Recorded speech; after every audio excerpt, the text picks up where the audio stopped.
seseorang di mana saja hidupnya harus bermanfaat. Terus dalilnya itu hanya mengutip makalahnya Nabi Isa, wa ja'alani mubarakan ainama kuntu. Ciri utama seorang nabi apa? Saya di mana-mana adanya berkahi orang lain. Jadi berkah bagi orang lain. Maksudnya tidak jadi problem bagi orang lain. Saya pernah di Korea seminggu ya manfaat. Saudara kita TKI yang di Korea manfaat, di sana bikin masjid, bikin apa. Gampang sekali memahami.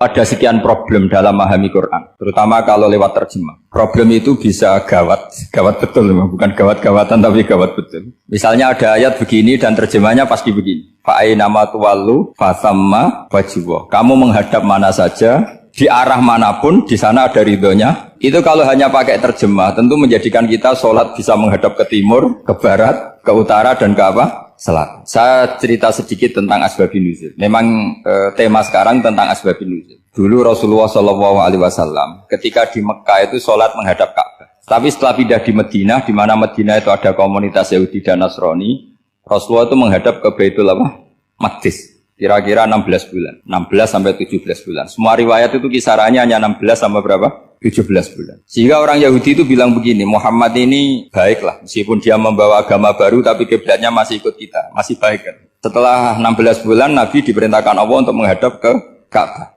Fawal liwajhaka syatrul masjidil haram. Maka orang Yahudi itu berontak. Berontaknya adalah kiblat mereka ditinggalkan. Cara berpikir orang Yahudi itu kiblat mereka ditinggal.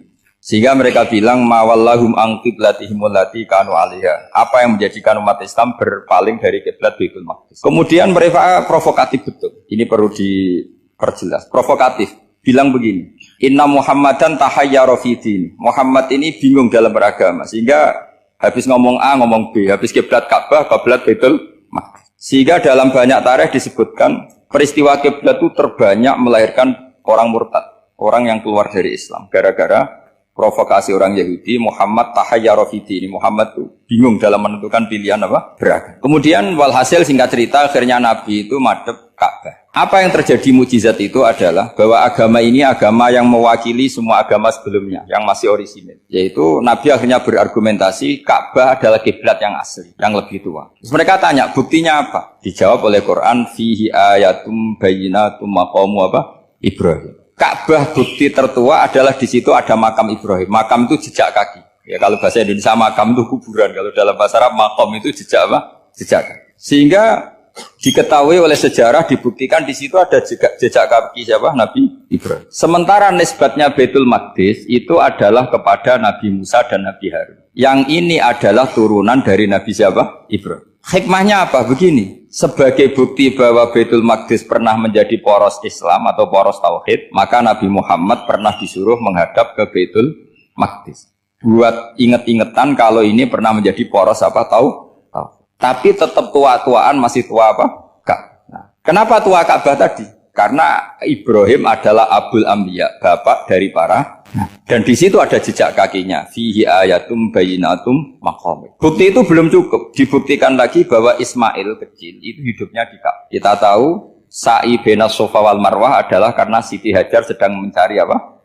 Jadi ada bukti sekian, bukti empirik bahwa Ibrahim itu kiblatnya itu Ka'bah, bukan Baitul. Sehingga ada kata-kata fihi ayatum bayyinatum maqamu.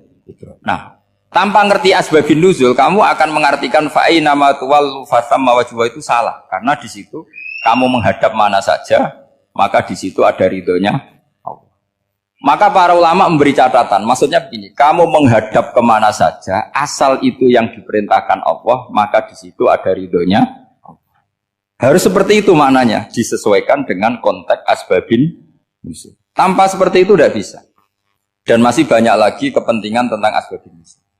Jadi problem sekarang adalah banyak mufassir yang hanya mengartikan dari terjemah.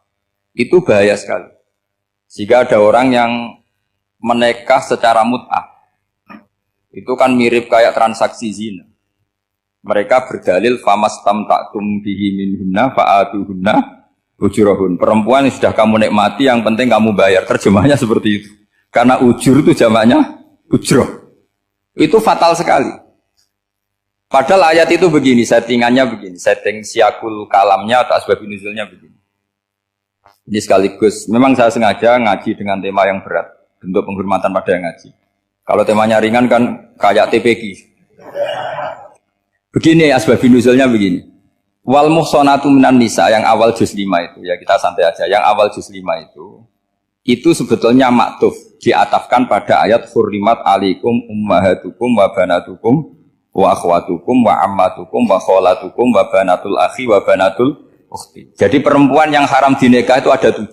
Yang faktor nasab yaitu siapa? Ibu, putri, saudara putri, bulik dari bapak, amah itu bulik dari bapak, kholah itu bulik dari ibu, keponakan dari saudara lelaki, keponakan dari saudara perempuan. Ini disebut haram karena nasab gen.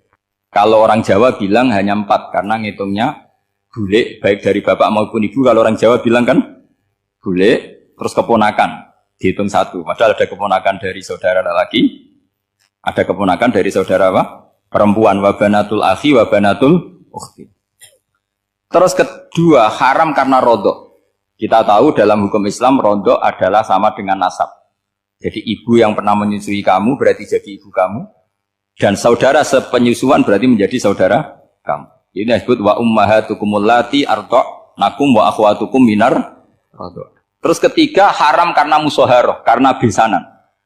Jadi pagi ini misalnya saya nikah dengan Sri, bilang qabiltu nikaha wa taswijaha bil marhum madkur. Setelah nikah dengan Sri ini otomatis ibunya dia menjadi mertua. Otomatis haram saya apa? Nikah. Ini namanya haram karena musoharoh. Atau kamu punya anak Zaid. Zaid pagi ini akad dengan Sri. Berarti Sri adalah menantu Anda. Otomatis haram bagi Anda. Itu namanya haram karena musoharoh, karena bisanan. Itu yang disebut waroba apa haram-haram itu kan seterusnya itu wa ummahatu nisaikum. Apa ibu dari istri-istri kamu. Memang ini agak jelimet, tapi memang syaratnya mufassir harus biasa jelimet. Jangan hanya nyari partai ayat-ayat untuk kepentingan partai. Wah, itu ngeri. Kacau Quran dipakai kampanye. Terus itu berarti sudah 3 kan? Haram karena nasab, karena rodok, haram karena musoharoh.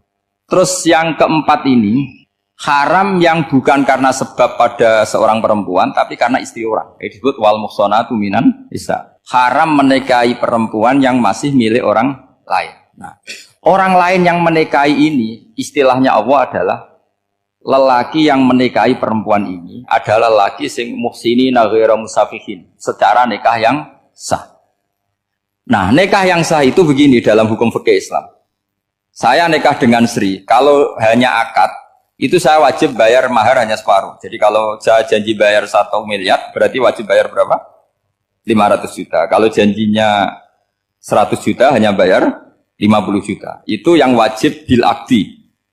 Nanti wajib sepenuhnya nunggu bil jima. Kalau sudah hubungan intim, baru wajib 100%. Jadi kalau ada di Jawa, nikah dengan seperangkat alat sholat itu yang atasannya tok, itu wajib karena akad. Nanti bawahnya nunggu setelah hubungan apa? Intim. Ini hukum Quran, bukan hukum saya. Makanya kan wa in talaqtumuhunna min qabli an tamassuhunna, saat terus fanis fuma faradtum. Hanya wajib bayar setengah. Nah, perempuan yang sudah diajak hubungan intim itu kata Allah fa'atuhunna ujurahun, maka wajib kamu bayar penuh. Jadi ayat itu tentang perempuan yang sudah dinikah, kita harus bayar berapa? Harus bayar penuh. Ini penting saya utarakan. Nah, problem kita sebagai orang Indonesia, ini juga problem Pak On, problem semua kiai. Mahar di Indonesia itu nggak bisa dibahas di Quran. Karena keterlaluan, kecilnya itu keterlaluan. Saya ini kan kiai, sering ngakatkan tuh sampai bosan, seperangkat alat sholat itu ngawur sekali. Ini mbak harus nggak mau gitu. Saya provokasi minimal itu ya berapa? 100 juta berapa? Pantasnya berapa? Pantasnya berapa? 10 gram itu berapa nilainya? Kan 1 gram 500.000 baru 5. Ya sudah mendingan itu 10 gram. Quran itu bayangannya gini sambil latihan, yang hafal-hafal biar latihan. Jangan dapat beasiswa karena hafal tapi nggak jelas juntrungannya. Quran tuh bayangannya gini, ini nggak mungkin Quran ini bisa dibaca di Jawa. Wa in aradtum istibdala zaujin makana zauji wa ataitum ihdahunna qintaran fala ta'khudhu minhu syai'a. Jika kamu nikah sama seorang perempuan, kemudian kamu cerai, maka mahar yang sudah kamu berikan jangan ambil lagi. Karena mahar di Arab itu mahal, 100 juta, kadang mobil Alphard, kadang GMC. Sehingga setelah menceraikan tuh kebayang menarik.